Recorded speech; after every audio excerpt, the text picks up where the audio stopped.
Hello everyone, hope you all are doing good. Welcome back to Learnify. Today's topic is radical feminism. Without wasting further time, let's move to the topic.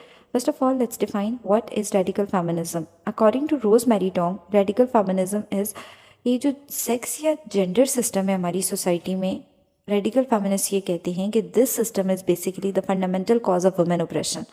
जैसे कि liberal feminist थे, they work within the system for change, but radical feminist they want a new system altogether, they want to reorder the society. वो ये कहते हैं कि अगर आपको जेंडर इक्वालिटी चाहिए या मेल और फीमेल तभी इक्वल हो सकते हैं जब आप ये जो जेंडर है इसको एलिमिनेट कर दें।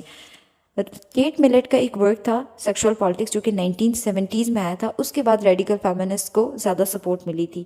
केट मिलेट वो ये कहती हैं कि मेल और फीमेल का जो सेक्स रिलेशन होता है it is basically the paradigm of all power relation.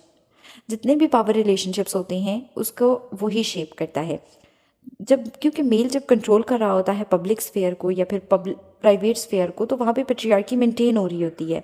और अगर वुमेन को लिबरेशन चाहिए तो मेल कंट्रोल को एलिमिनेट करना है, और मेल कंट्रोल को तभी एलिमिनेट किया जा सकता है जब जेंडर एलिमिनेट होगा।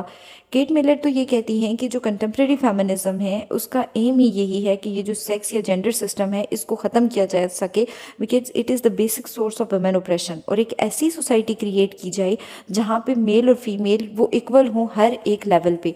मैरी डेली जो कि एक नोटेबल एडवोकेट हैं रेडिकल फेमिनिज्म की, she was basically the first feminist philosopher who challenge the gender roles and launch war against patriarchy.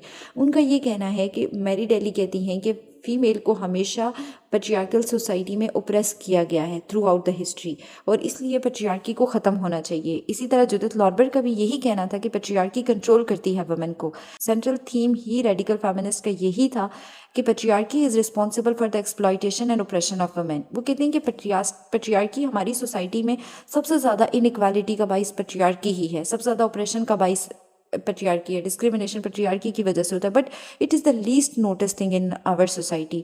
और वो ये कहते हैं कि पेट्रियार्की को इतना आसान नहीं है ख़त्म करना, क्योंकि ये एक मैन है, उसके बिलीफ में ये चीज़ होती है, उसके माइंड में ये चीज़ बैठी होती है सबकॉन्शियस माइंड में कि एक औरत है, एक वुमेन है, वो उससे हमेशा इन्फीरियर होगी हर लिहाज से। उस चीज़ को ख़त्म करना एक चैलेंज है, वो इतना आसान नहीं है। अगर हम फीचर्स की बात करते हैं तो रेडिकल फेमिनिस्ट ये कहते हैं कि वुमेन को हमेशा एज अ अदर देखा गया है जो मेल डोमिनेटेड सोसाइटी है इसमें, एंड वो सिस्टमैटिकली ओप्रेस्ड होती रही है, मार्जिनलाइज रखा गया है उसको। Radical feminist they oppose patriarchy but not necessarily capitalism को ख़त्म नहीं करना चाहते, वो अबॉलिश करना चाहते हैं पेट्रियार्की को by challenging existing norms of our society. वो ये कहते हैं कि आप रिप्रोडक्टिव राइट्स को एक्सपेंड करें, राइट अबॉर्शन का राइट दें, बर्थ कंट्रोल राइट्स दें, और एक औरत के पास इतनी फ्रीडम होनी चाहिए कि वो अपने डिसीजंस इंडिपेंडेंटली खुद ले विदाउट एनी प्रेशर, चाहे वो मेल का प्रेशर है, चाहे गवर्नमेंट का प्रेशर है, चाहे रिलीजियस अथॉरिटीज़ का प्रेशर है, कोई भी प्रेशर उस पर ना हो, वो सारे डिसीजंस अपने फ्रीडम के साथ ले। रेडिकल फेमिनिस्ट इसके अलावा ये भी कहते हैं कि जो सेक्सुअलिटी है it is the root cause of oppression, and women are oppressed by the sex industry, चाहे वो प्रोस्टिट्यूशन है या पोर्नोग्राफी है। और जो स्पेशली यहाँ पे वुमेन जो लोअर सोशो इकोनॉमिक क्लासेस से आती हैं वो इंगेज होती है प्रोस्टिट्यूशन में, उनको फोर्स किया जाता है, कोई इंडिपेंडेंट डिसीजन मेकिंग नहीं होती उनकी, एंड उनको वो चॉइस एक्सेप्ट करनी होती है क्योंकि उनके पास और कुछ होता नहीं है, उनके पास कोई चॉइस नहीं होती है, they have to accept it. और ये बिलीव करते हैं कि जो पोर्नोग्राफी है it leads to psychological, physical, economic coercion, and ultimately इसकी वजह से सेक्सिज्म और बाद में रेप की तरफ जाते हैं।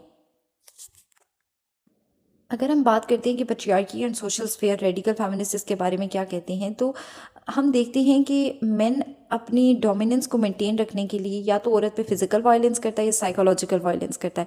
डेली बेसिस पे न्यूज़पेपर भरे पड़े हैं, चाहे हम डेवलप्ड कंट्रीज़ की बात करते हैं या फिर डेवलपिंग कंट्रीज़ की बात करते हैं जहाँ पे औरत पे वायलेंस हो रहा होता है। आज 21st सेंचुरी में भी इवन यूनाइटेड नेशन की रिपोर्ट कहती है कि हर 3 में से एक औरत ने अपनी ज़िंदगी में कहीं ना कहीं वायलेंस फेस किया होता है।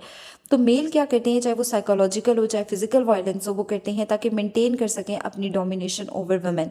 इसके अलावा शादी के बाद एक लड़की का नाम चेंज करके मिस से मिसेस हो जाता है, वो इसी चीज़ को शो करता है कि जो वुमेन है उसकी आइडेंटिटी जो है वो मेल के साथ एसोसिएटेड है, और वुमेन सबकॉन्शियसली बिलीव करने लग जाती हैं वो उनका गार्डियन है और वो उन पे डिपेंडेंट होती हैं, चाहे वो फाइनेंशियली हो, इमोशनली हो।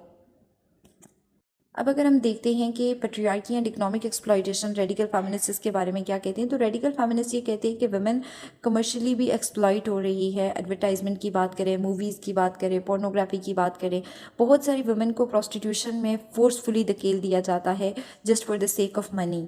इवन बहुत सारी फैमिलीज़ ऐसी होती हैं जहाँ पे वुमेन प्रोडक्टिव काम भी कर रही होती हैं, रिप्रोडक्टिव भी कर रही होती हैं, बट स्टिल उनकी डिसीजन मेकिंग तक उस तरह से एक्सेस नहीं होती है जिस तरह से एक मेल को डिसीजन मेकिंग तक एक्सेस दी जाती है। तो एक फीमेल को उसके राइट्स कैसे दिए जा सकते हैं, लिबरल फेमिनिस्ट क्या कहते हैं इसके बारे में। तो जो सोल्यूशन दिया गया था, जो लिबरल फेमिनिस्ट ने दिया था, उन्होंने कहा था कि आप इंसुलेट कर दो, सेग्रीगेट कर दो वुमेन को मेंस फेयर से, तभी जा कर के इक्वालिटी अचीव हो सकती है। रेडिकल फेमिनिस्ट का ये कहना था कि जो मेल और फीमेल के बीच में सेक्सुअल रिलेशनशिप है उसको दोबारा से रिवाइज करना चाहिए और वुमेन को और ज़्यादा ऑटोनॉमी दी जानी चाहिए इसमें।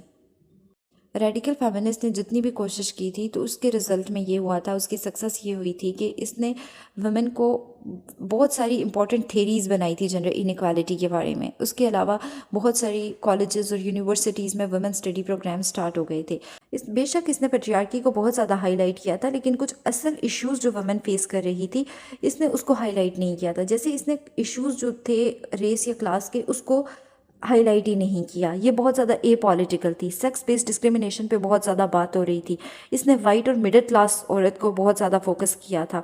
उसके अलावा सेक्स सिर्फ एक पॉइंट नहीं होता सब्जुकेशन का, और भी बहुत सारी चीज़ें होती हैं, उसको इसने इग्नोर कर दिया था और ये अनरियलिस्टिक थी।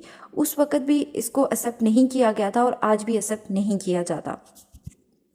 लेकिन एक जो चीज़ हाईलाइट की थी रेडिकल फेमिनिस्ट ने, वो ये थी कि patriarchy is responsible for the exploitation of the women. और वो सम हाउ सही भी है, क्योंकि हमारी मेल डोमिनेटेड सोसाइटी में फ़ीमेल को डिसीजन मेकिंग पावर भी नहीं दी जाती है। इवन अगर वो घर के काम भी कर रही है, हाउस होल्ड तक लिमिटेड है, बट स्टिल वहाँ पे भी उसके काम को उस तरह से रिकग्नाइज नहीं किया जाता। That's all for today's topic. If you have any question then write me in the comment box, या फिर आप मुझे इंस्टाग्राम पे भी मैसेज कर सकते हैं। Thank you so much.